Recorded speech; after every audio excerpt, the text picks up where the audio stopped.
La comarca geográfica de La Manchuela abarca parte de la provincia de Albacete. Los ríos Júcar y Cabriel la surcan atravesando paisajes agrestes y de llanura.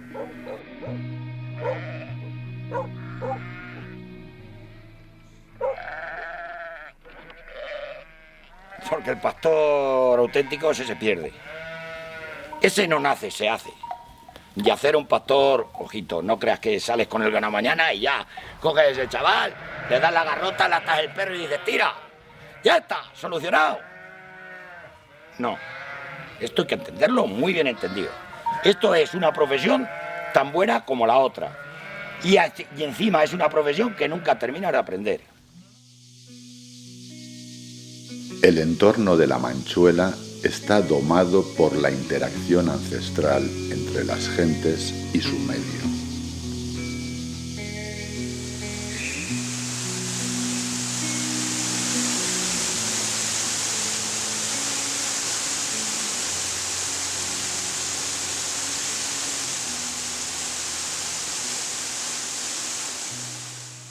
La comarca de La Manchuela es un ejemplo claro de la interrelación entre las aguas superficiales y subterráneas. Nos encontramos que hay dos cauces principales de agua superficial, que es el río Júcar y su principal afluente, el río Cabriel, y a su vez tenemos algunos arroyos secundarios que van a morir al río Júcar, en concreto el río Valdemembra, el arroyo de Ledaña o arroyo de Abengibre.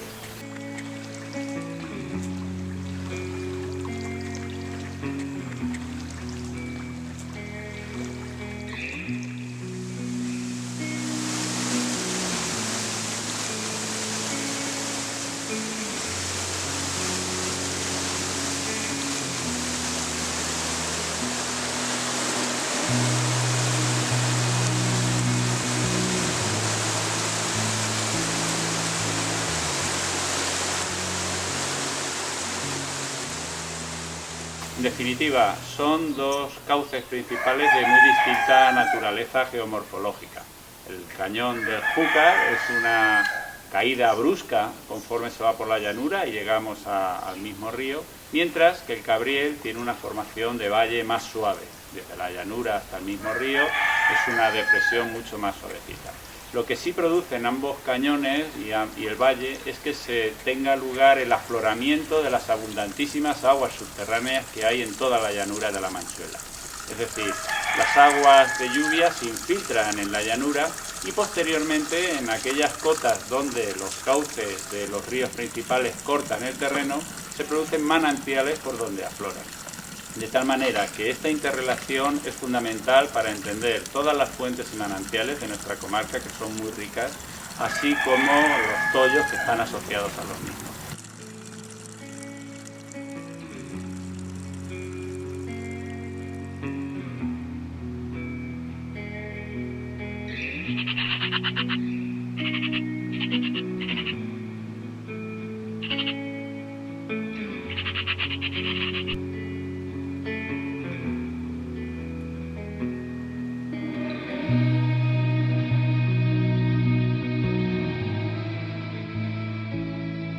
Y las conclusiones del estudio es que por la sobreexplotación de los acuíferos, más de la mitad de las fuentes de nuestro término municipal se habían secado.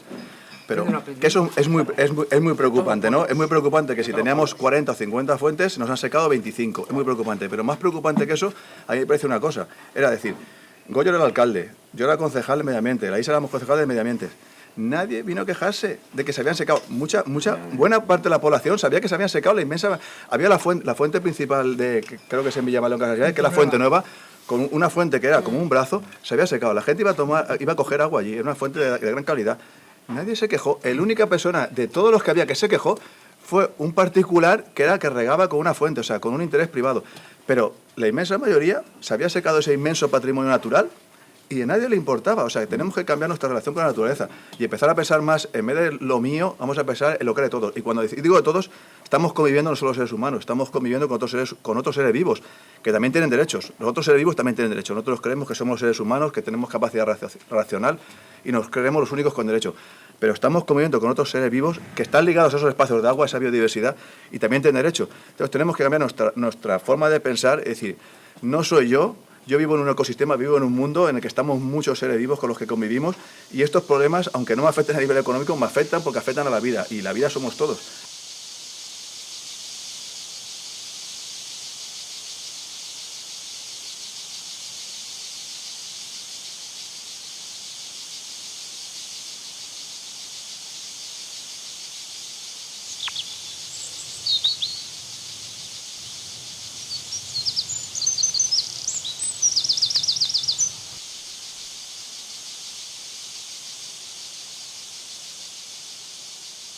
Cuando hablamos de tollos, fundamentalmente nos podemos referir a tres. Los tollos de regato o de reguero, que afloran las aguas de los manantiales que surgen por encima de esa cota topográfica, y por lo tanto casi siempre suelen ser tollos que tienen aguas permanentes. En estos casos, en los últimos años, ligado con lo que comentábamos antes, en la medida que los caudales se han reducido, el reguero también lleva menos agua y los tollos tienen menos espectacularidad.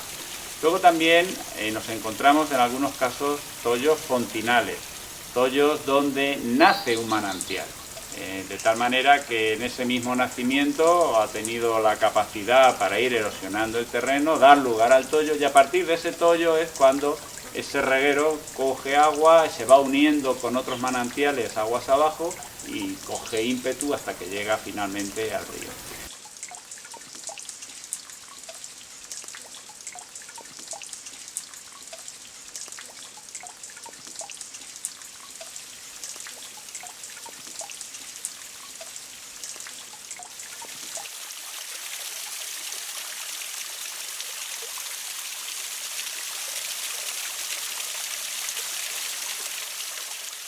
En general, los tollos, tanto los de reguero como los de fontinales, suelen tener una laguna que acumula las aguas que saltan por el derramadero, o en otro caso, aguas que nacen en el mismo tollo en las paredes. De tal forma que la laguna puede tener más o menos profundidad, también dependiendo de cuál es el salto de agua que se produce. Si el salto es muy potente, pues en ocasiones la laguna tiene mayor profundidad. Si el salto es de pequeña envergadura, pues tiene menos. Las lagunas en algunos casos pueden ser modificadas por los seres humanos para determinados usos, sobre todo regadío y sobre todo también ligados al ocio o al baño. Y luego estos tipos de tollos, los que en general suelen llevar agua, los encontramos sobre todo en los regueros del río Cabriel, que tienen esas características. Luego, si nos vamos al río Júcar, los tollos cambian y fundamentalmente nos encontramos tollos de escorrentía, es decir, que se han producido como consecuencia de fenómenos de lluvias más o menos intensas que van arrastrando el terreno y van surcando la piedra, porque en estos casos el cañón del Júcar es un cañón muy pedregoso y fundamentalmente nos encontramos que son tollos secos, que solamente llevan agua en respuesta a fuertes precipitaciones. Y en estos casos también es verdad, los tollos más altos de nuestra comarca, los que tienen una mayor caída desde el derramadero hasta la supuesta laguna, son los que tienen lugar en las inmediaciones del río Júcar. Son tollos, insistimos, secos, salvo excepciones donde, bueno, pueden encontrarse también algunas fuentes. Pero en los últimos años, conforme los niveles freáticos han caído, todos los tollos del Júcar, los que están a mayor cota topográfica, con seguridad en la actualidad se encuentran secos.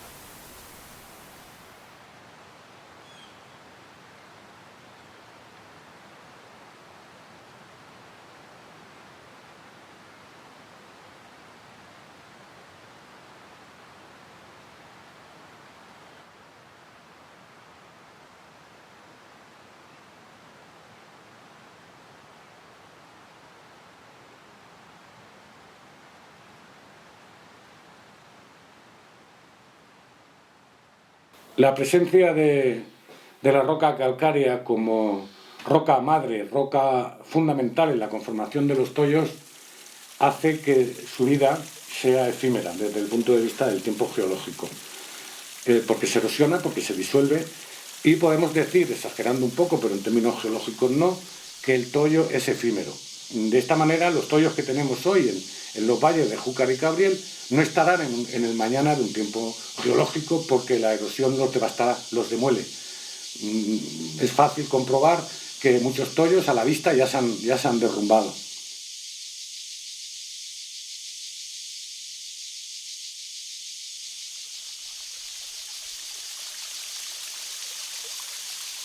No obstante, el agua, en su transcurso por el barranco, formará otro nuevo toyo. Cuando encuentre otro estrato de roca calcárea, provocará una cornisa, el agua erosionará más lento y saltará, provocando una erosión diferencial en función del que el sustrato con el que golpee, sea tierra o sea piedra. Por lo tanto, el paisaje de la Manchuela en su vertiente ribereña es dinámico, no es un paisaje estático. El agua lo va conformando caprichosamente, formando estos barrancos ricos en toyos, en un número que supera los 80, y cuya importancia desde el punto de vista biológico es la biodiversidad que estos atesoran.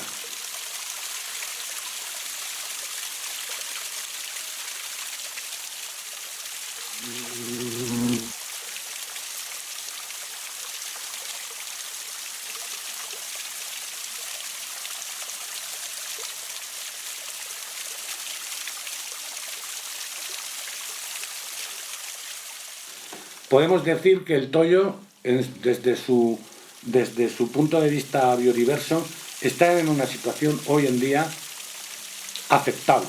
El abandono de tareas del campo, como el pastoreo, como la agricultura, y tareas forestales y trabajos forestales, ha permitido la regeneración de la biodiversidad que circunda el toyo.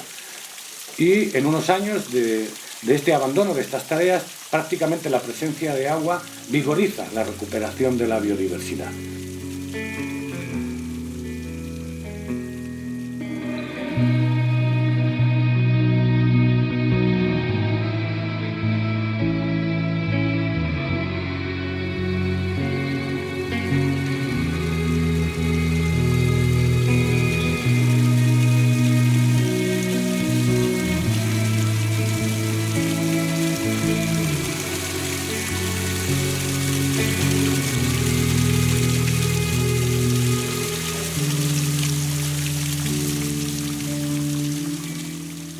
Mi nombre es Javier Cuellar y en el mundo de las músicas tradicionales se me conoce como el pitero de Iniesta. Y bueno, pues me dedico a las músicas tradicionales desde hace muchos años y principalmente tengo una actividad didáctica que es la que más me gusta. Es una muestra de instrumentos comentada con todas las familias sonoras, los instrumentos cordófonos, aerófonos, membranófonos, idiófonos, todas las familias, en el ámbito tradicional, en el ámbito rural tradicional.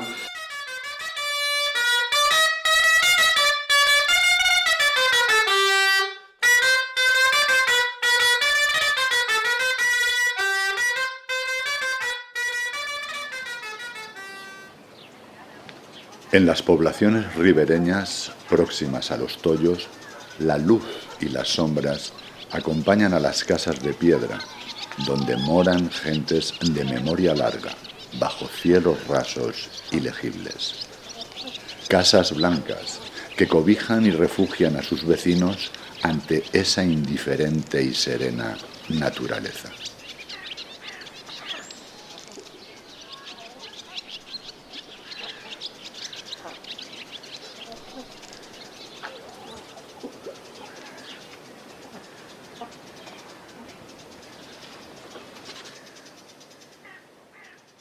El burro es un animal ridiculizado y muchas veces se burlan de él o se tienen como un animal torpe y eso. Entonces, cuando convives con estos animales te das cuenta de lo que hemos comentado, que es un animal muy inteligente. Y voy a dar una muestra práctica. Nosotros salimos al monte y salimos al monte acompañados de nuestros burros. Pues ellos nunca se han perdido. Ellos cuando salimos de aquí y vamos monte a través, sin ningún camino, sin una senda, sino por el monte, luego es difícil orientarse. Ellos nunca se pierden, ellos saben siempre el camino de vuelta. Juntos a golpe de tiempo, rompen la tierra con sudores compartidos. en un camino eterno de ida y vuelta, camino donde no hay camino, camino para el que no hay vuelta. Y cuando tienen retales, se los daba a su padre para que encendiera la estufa. Y la Faustina me los mandaba a mí para hacerme ropa, y el primer terciopelo que me mandó era liso, y le hice a la nena de Llanos una capita preciosa. Y esto, decía yo, me mandó después esto, me lo trajo ya no sé, y decía yo, ¿y qué voy a hacer yo con esto tan bonito? Digo, ¡ay, un manto para la Virgen! Digo, ¡ay, madre! Digo, me quedo mirando la foto de mi madre, la tengo en mi habitación, digo, ¡ay, madre! Voy a hacerle un manto a la Virgen. Y parece que me dijo mi madre, sí. Y se lo hice, este fue el primero que le hice, que es para la Semana Santa.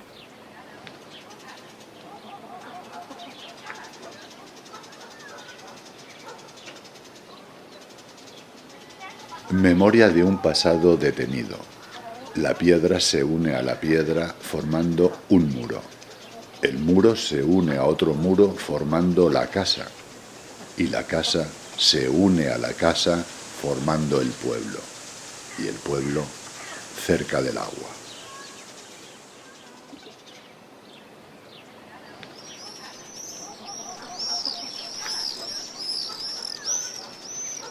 Antiguas fortalezas, pasadas fronteras, viejos oficios casi olvidados, y el agua en la plaza, y en la plaza la gente.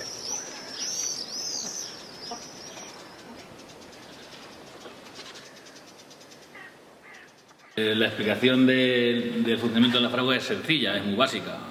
Hoy se ha mecanizado un poquito con ventiladores eléctricos, pero antiguamente eran unas fuelles. Había un señor, el hijo, normalmente era el hijo del herrero, que estaba con la fuelle todo el día bien. Le introducía aire ahí a un hogar donde al salir oxígeno, y el carbón no arde sino con oxígeno, o sea, con aire.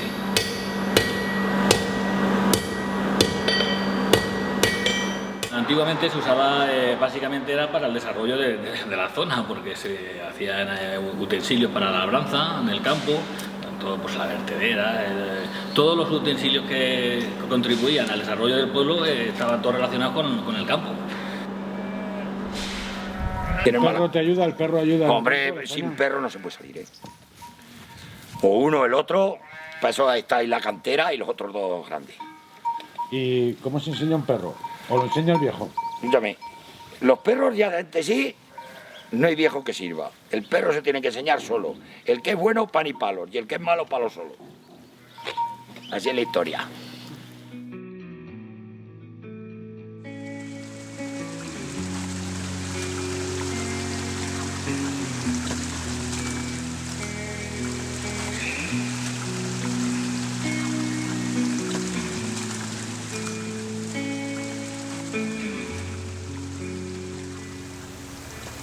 En los trabajos de campo que hemos realizado con las fuentes y manantiales de nuestra comarca y de otras limítrofes, hemos preguntado a las personas mayores de nuestra tierra sobre la evolución de los caudales. Y nos lo han dicho siempre de una manera muy clara. Los caudales han descendido de manera importante. Casi siempre las fuentes y manantiales que ellos recordaban, que ellos utilizaban en sus años más o menos mozos, eran fuentes potentes, donde llegaban a tener caños como el astil de una azada, era la expresión que ellos nos decían para darnos una idea de cuánta agua manaba por allí. Y ahora mismo muchas de ellas apenas sí tienen el chorrillo de un cigarrillo del dedo meñique de la mano, ¿verdad? Es decir, ha habido importantes descensos en los afloramientos de agua subterránea, porque aunque también es cierto que en los últimos años han caído la pluviometría, es verdad eso de que el cambio climático afecta y supone unas menores precipitaciones, pero la caída de precipitaciones ha sido de una envergadura alrededor del 10-15%, mientras que la caída de los caudales de nuestras fuentes y manantiales en muchos casos ha superado el 90%.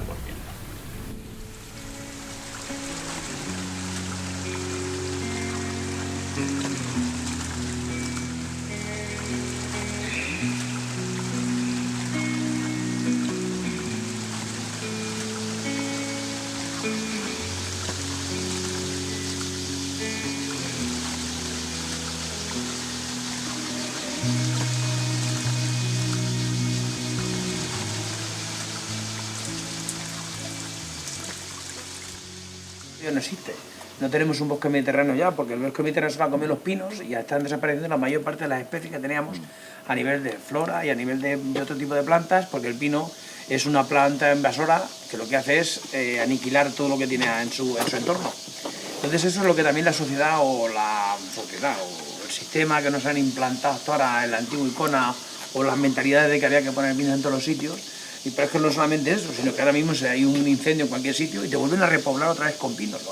Por favor, vamos a pensar un poco más, vamos a dejar que las especies autóctonas se impongan ellas solas, no tengamos que hacer nada más que simplemente cuidarlas y no tener que volver a hacer el negocio de los viveros, el negocio de las empresas que han rotulado y han roto todos los montes de la comarca y de España, evidentemente.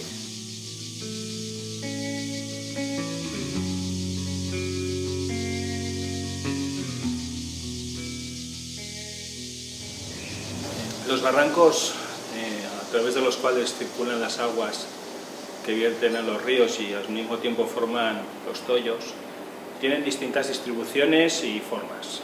La pendiente de las laderas nos van a dar una gran idea de qué forma tendrá el barranco que recoge el agua. Si son laderas con unas pendientes pronunciadas, encontraremos barrancos con formas triangulares, y si son laderas con menos pendiente, pues encontraremos barrancos con formas más suaves. Los materiales, como hemos comentado, que vamos encontrando son margas yesíferas, arcillas yesíferas, las cuales, al no poder crear una vegetación que afirme el terreno, favorecen una mayor erosión del terreno.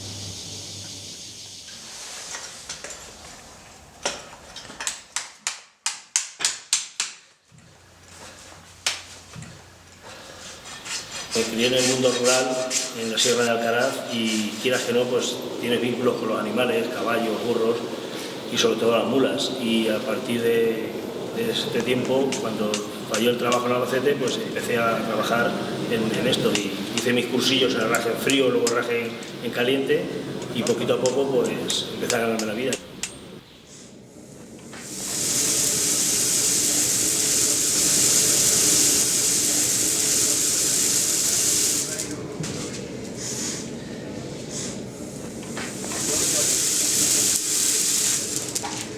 Antiguamente más se aprendía era con un maestro herrador, además era así, la palabra maestro herrador, que era el que te iba enseñando y te iba diciendo este clavo por aquí sí, por aquí no, recorta más, recorta menos.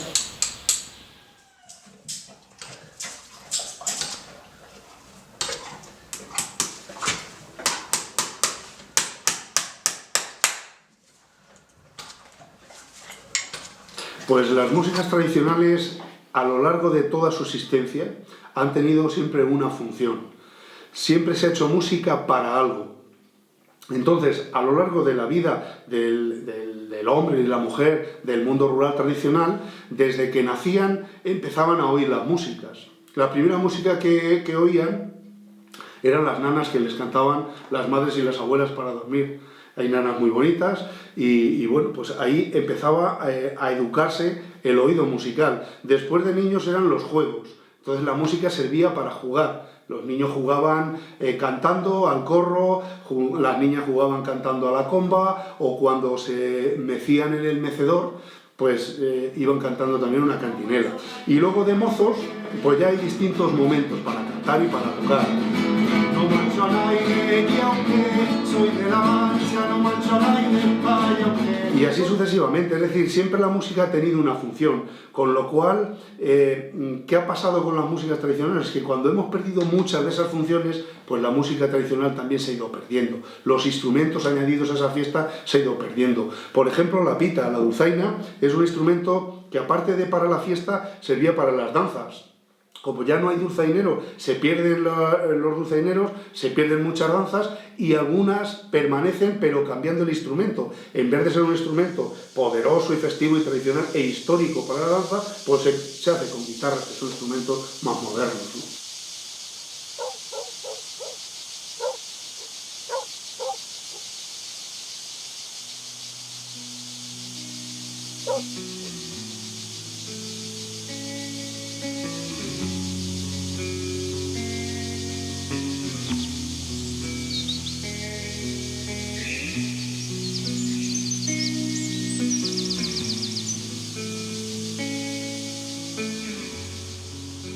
encontramos fuentes que se han secado. Se han secado y que era algo que nunca había ocurrido, con lo cual lo ponemos en relación con el impacto que ha tenido sobre el medio ambiente, en concreto sobre nuestras fuentes y manantiales, de las grandes extracciones de aguas subterráneas. Lo que ha ocurrido es que se ha extraído en los últimos 30-40 años del subsuelo de nuestra tierra grandes cantidades de aguas subterráneas, fundamentalmente para el regadío.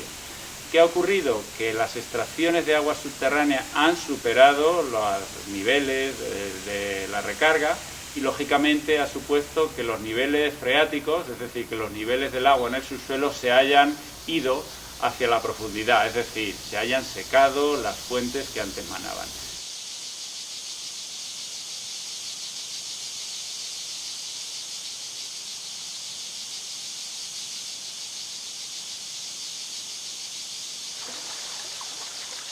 Poner que de todo lo que hemos estado hablando es un ejemplo muy típico, San Pedro, un pueblo de aquí de Albacete, donde hay ilustres socialistas, ilustres del PP, tal o más pues se juntan en un pleno y deciden que al señor Marqués de la Quéjola hay un camino público que le molesta en la finca y se lo cambian por 20.000 metros cuadrados orilla de la población, porque como ahora el tema urbanístico va tan bollante, se van a forrar con los 20.000 metros cuadrados. Le dan el camino al señor Marqués, pero ¿por qué le dan el camino al señor Marqués? Pues porque le molestaba el camino para poner los pivos que va a transformar 170 hectáreas de regadío. 170 hectáreas de regadío que están perfectamente autorizadas porque son las concesiones hechas antes del año 97, el plan de 98, y entonces el tío va a extraer, pues así de un chopetón, 800.000 metros cúbicos, es decir, casi un hectómetro cúbico de agua para él solo. Un hectómetro cúbico de agua, para haceros una idea, es la 10ª parte de lo que gasta la ciudad de Albacete entera.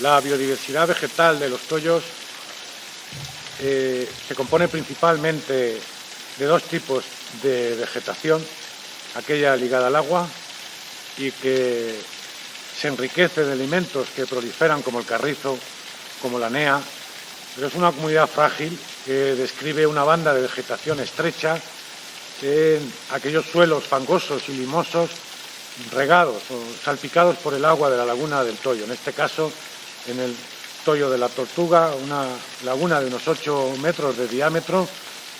El carrizo no ocupa una franja más allá de 1,5 metros, 2 metros de ancho. Por lo tanto, son vegetación o son comunidades vegetales muy frágiles por su angostura.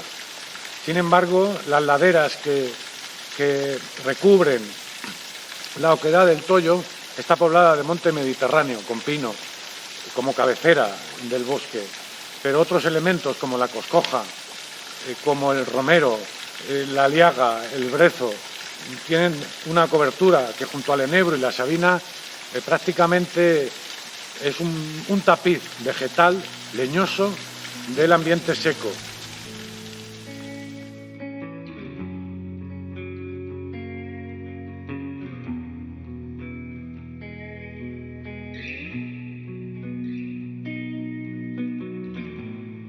Anónimas a simple vista, nacen con troncos retorcidos y prestan sus aromas de Mediterráneo a estas tierras de interior. Diversas y coloridas se aferran a la vida entre piedras y aguas imprevisibles.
La verdad es que mucha fauna así entre... Como hay pececillos, cangrejo, por desgracia, no es el autóctono. Al río no llega, no sé qué tiene el río. Que no va el cangrejo. Va el autóctono, pero el americano no consigue entrar. Se ve que no... El agua, como es tan pura, el otro es más fuerte, se hace fuerte. En cambio, el júcar se lo ha comido, lo ha desplazado. Pero aquí, todas las acequias tienen cangrejo americano. Y en el río no hay capturas relevantes. Pero últimamente se ven menos, ¿eh? Menos cangrejos. Mucho menos cangrejos, sí. Yo cuando he estado los últimos 2 años que he limpiado la alberca, prácticamente no he visto ninguno. Mientras que años atrás sacaba cubos de la balsa del riego. Tienen depredadores, porque yo veo por ahí lo que es la caca de algún animalillo y es pura cáscara de cangrejo. Pero pura. Bueno, el otro día... En el río sí son la nutria, pero está extendiendo mucho la rata... ¿La rata de agua? La rata, no, la otra. La rata roja o gris. La rata del campo. Sí, pero no es la de agua. No. Pero que no es la rata urbana. No. Y se está extendiendo mucho. Porque sale la caza, seguro. Y esa se alimenta... Porque la nutria aquí no llega. En el río sí ves en las piedras. Sí llega. ¿Hasta aquí sube por los barrancos? Sí. Sí llega, sí. Coño, sí, pues eso es una notición. La estuve viendo yo el otro día y la pareja. ¿Qué me cuentas?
Si nos descuidamos se nos llevan las avispas del jamón, ¿eh?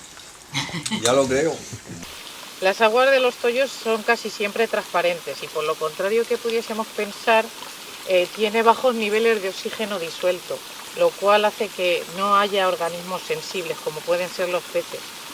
De hecho, solo hay un par de tollos en los que se han detectado peces. Esta especie que hemos encontrado es el alburno. Es cierto que los tollos, aunque no tienen peces, vienen otros animales a habitar, a brevar, a refugiarse. Hay numerosos animales, aves y mamíferos sobre todo, catalogados de interés especial. Hay que destacar que los tollos son un ecosistema muy especial para anfibios y reptiles. Se pueden encontrar el lizones, que es una especie casi amenazada, y también el galápago leproso. La gente es cierto que asocia los tollos a la existencia de estas tortugas. Es una especie muy vulnerable.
Respecto al resto de la biodiversidad animal, podemos decir que tiene mucho interés y un 9% aproximadamente de esta fauna pertenece a endemismos de distintos rangos geográficos.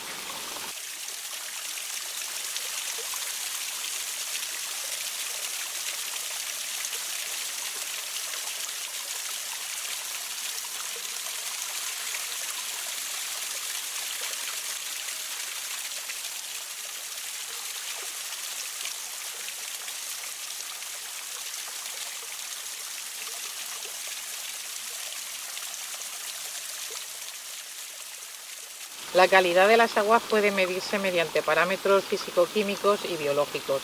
Para los parámetros biológicos empleamos los índices de macroinvertebrados, a los cuales lo que hacemos es asignar distintos valores de tolerancia para la contaminación a distintas familias.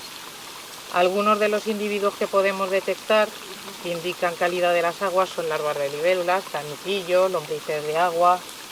Lo primero que hay que hacer para detectar estos animales es una observación directa del agua y después, pues con ayuda de un colador, hay que remover recogiendo piedras, hojas o ramas. Es necesaria una lupa para poder observar la mayoría de los macroinvertebrados. La calidad de las aguas en función del índice de macroinvertebrados en la mayoría de los tollos es de moderada a buena. Las aguas de los tollos son muy carbonatadas, son aguas duras. Y es cierto que también se detecta, aunque en bajos niveles, los nitratos, que siempre son procedentes de la agricultura y la ganadería que se llevan a cabo en la planicie.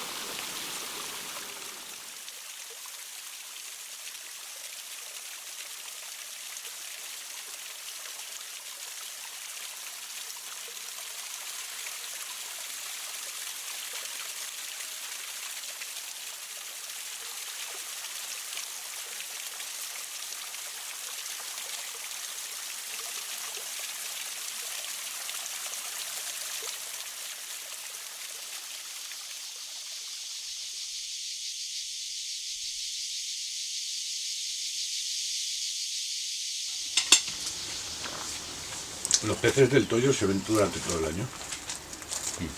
¿Sí? Yo creo que sí.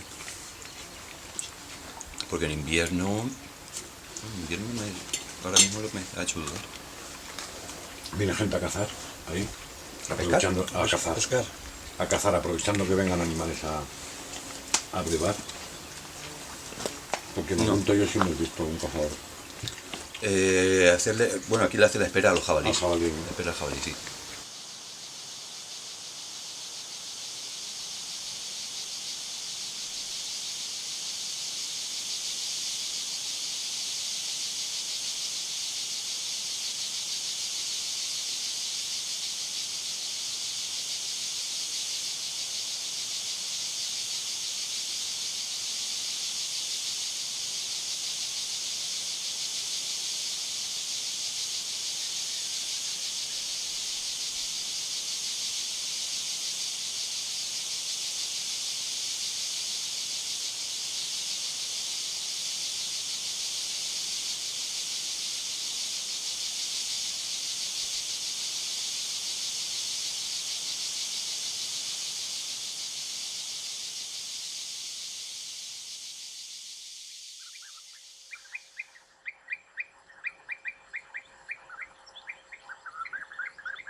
Abejarucos comedores de abejas, apicultores cultivadores de miel y sus esencias, dolor de hombres.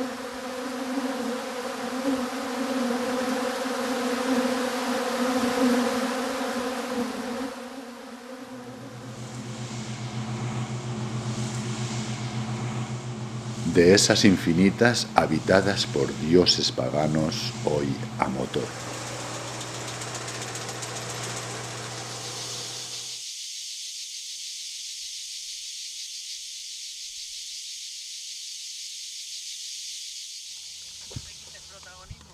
Uvas que con su pulpa alimentan los esfuerzos y los espíritus. ¿Te quedas sin foto, Pepe?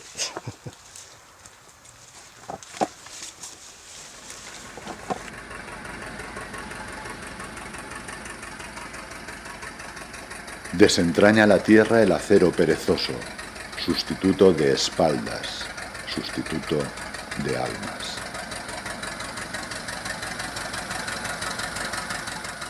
Cuando hablamos de soberanía, yo digo que hay 4 patas que sostienen esa soberanía. Una sería la tierra, ya hemos hablado de la tierra que cada vez está en manos de menos.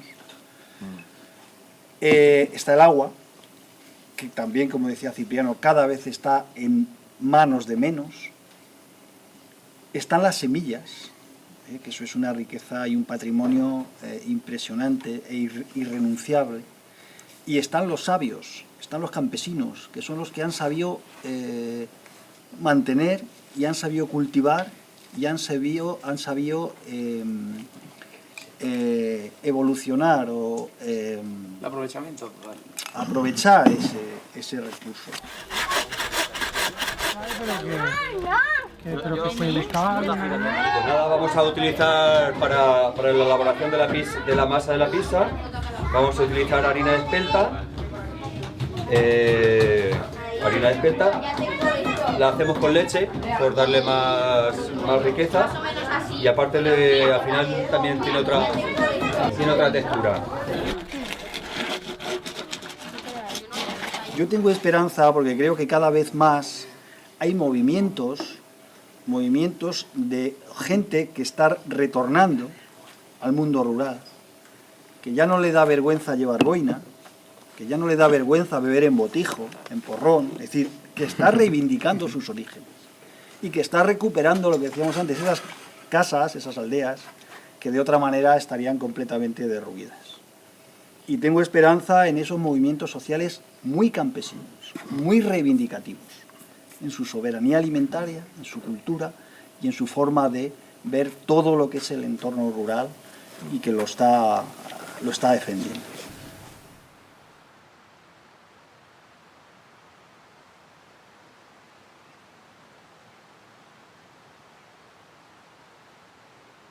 Eremitas de soledades compartidas que antaño habitaron estas piedras.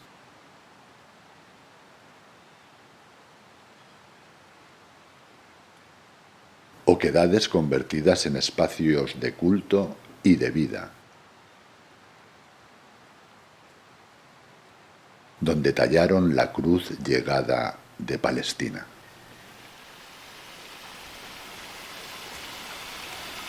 Los usos que tradicionalmente se les daban a estos tollos podían ser tanto en el aspecto agrícola como en el aspecto ganadero. Si se trataba de utilizar sus aguas para el riego de las pequeñas parcelas que cada uno de estos habitantes poseía, siempre tenía que ser con la condición de que este pequeño almacén de agua quedase por encima del nivel de esas tierras de cultivo. Si no era así, ya había que hacer un azud de forma artificial para que el agua llegase a estos huertos.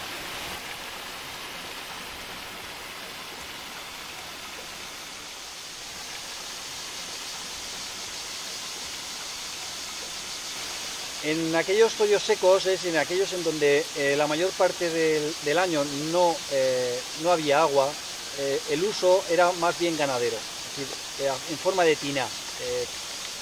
Refugio, se trataba de un refugio para el ganado, los pequeños rebaños que tenían muchos de los habitantes de estos pequeños núcleos, y con una pequeña adaptación, ya fuese con ramajes, ya fuese con madera, ya fuese incluso con piedras, un sistema de construcción más sólido, pues estos pequeños espacios se utilizaban para guardar estos pequeños rebaños.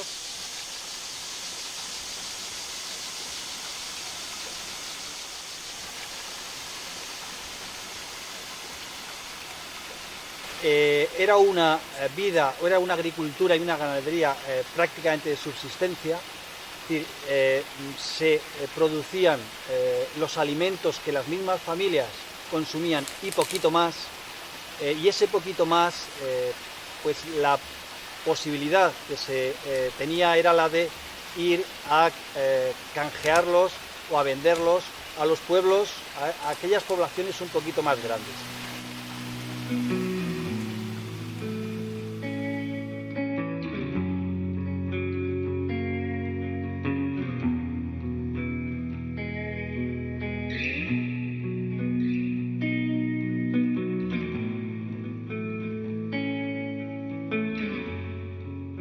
Los tollos son algo singular de La Manchuela, porque nos encontramos sobre todo tollos escondidos. En general, los que hemos visto, los que hemos logrado visitar, ha sido metiéndonos en zonas muy inaccesibles.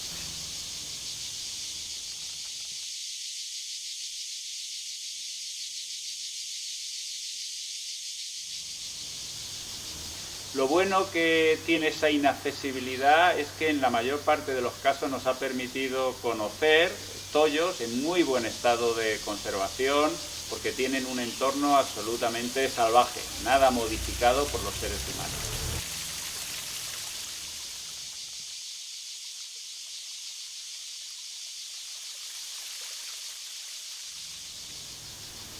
El futuro de los tollos puede ser halagüeño en la medida que, como son lugares muy inhóspitos, en principio lugares que no son especialmente buscados o requeridos por la gente y solamente visitados si alguien tiene un interés muy especial.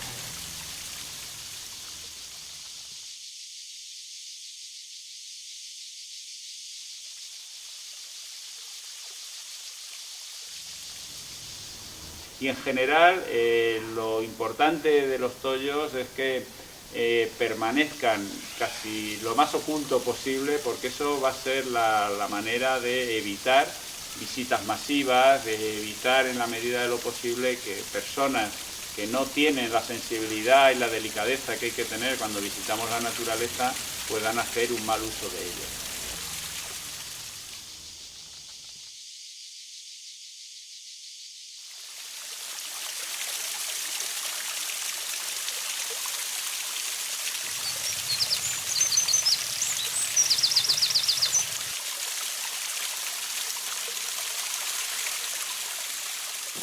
El Centro de Desarrollo Rural es el organismo que aglutina, que reúne a todas las personas interesadas en el desarrollo de nuestra comarca.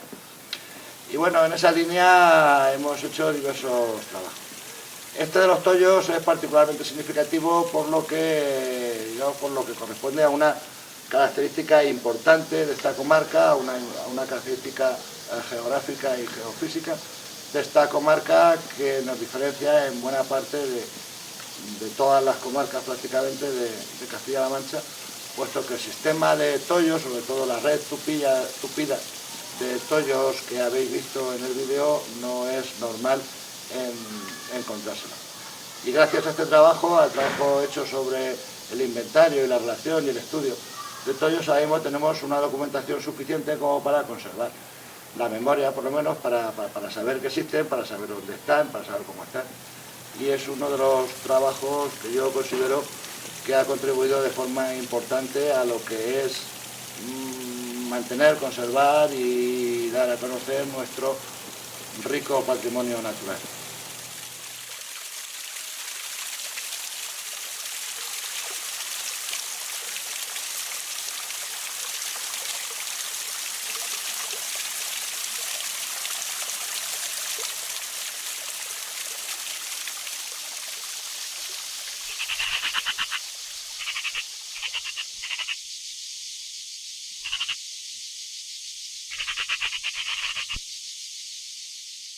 Parece ser que ante un hecho de la relevancia desde el punto de vista de la biodiversidad y conformación del paisaje como es el tollo, habría que contemplar aquellas medidas de protección que garanticen que este elemento esencial del paisaje y de su originalidad en la comarca de La Manchuela tuviese protección y tuviese continuidad.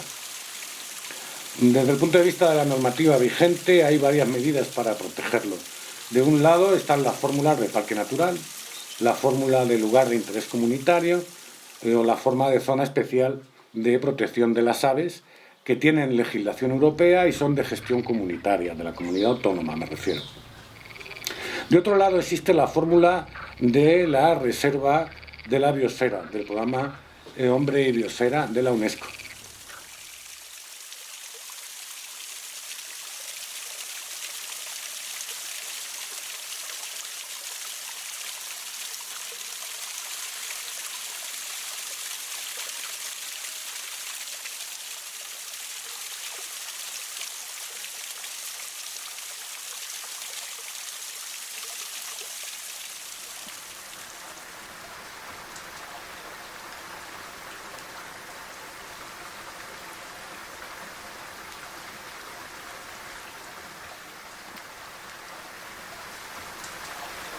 Nos encontramos en un toyo de singularidad especial.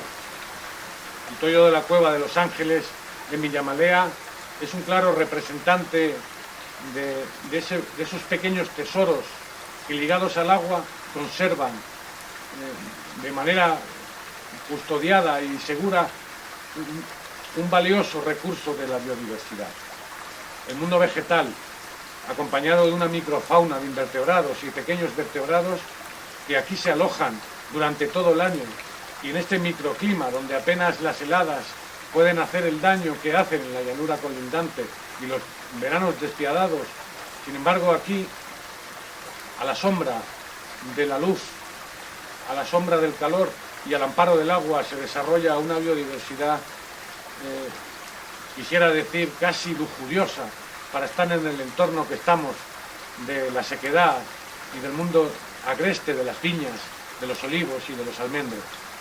Desde plantas endémicas hasta plantas que hacen su aparición por la influencia del hombre, todas se conjuntan en unos escasos metros, festejando, digámoslo así, la presencia del agua y repartiéndose el recurso hídrico en clara competencia.